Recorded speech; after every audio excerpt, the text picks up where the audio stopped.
Hello എടാ, പുറത്ത് നല്ല മഴയും നല്ല തണുപ്പുണ്ട്. അമ്മ ഒന്ന് ചുരം കയറി ഒരു ചായ അടിച്ചു വന്നാലോ?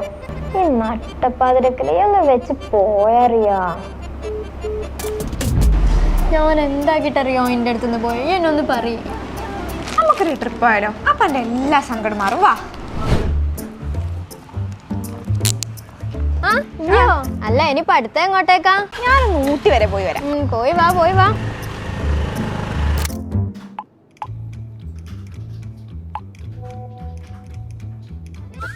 ഹായ് ഗൈസ്, അപ്പം ഞാനിപ്പോൾ ഉള്ളത് ഊട്ടിയിലാണ്. ഇവിടെ എന്തോ ഒരു രസമറിയോ, ഇവിടെ ഭയങ്കര തണുപ്പാണെന്നൊക്കെയാണ് എല്ലാവരും പറയുക. പക്ഷെ ഇവിടെ നല്ല ചൂടാണ് ഗൈസ്. ഇപ്പോൾ എല്ലാവരും പക്ഷെ വരണം കേട്ടോ, അത്രക്കും രസമുള്ള ഒരു സ്ഥലമാണ് ഗൈസ്. അപ്പോൾ ഓക്കെ, ബൈ ഗൈസ്. ഹോഡോഫൈൽ യാത്രയെ ഇഷ്ടപ്പെടുന്ന ആളെയാണ് ഹോഡോഫൈൽ എന്ന് പറയുന്നത്. ഇത്തരക്കാർക്ക് പുതിയ സ്ഥലങ്ങൾ കാണാനും പുതിയ കാര്യങ്ങൾ എക്സ്പീരിയൻസ് ചെയ്യാനും ഭയങ്കര ഇഷ്ടമായിരിക്കും. യാത്രകളെയും ഓരോ സ്ഥലങ്ങളെയും കുറിച്ച് എപ്പോഴും സംസാരിക്കുന്നവരുമായിരിക്കും ഇവർ. ഹോഡോ എന്ന ഗ്രീക്ക് പദത്തിൽ നിന്നാണ് ഹോഡോഫൈൽ എന്ന വാക്കുണ്ടായത്. അപ്പോൾ നിങ്ങളുടെ കൂട്ടത്തിലെ യാത്രയെ ഇഷ്ടപ്പെടുന്ന ആൾക്ക് ഈ വീഡിയോ ഷെയർ ചെയ്ത് കൊടുക്കും.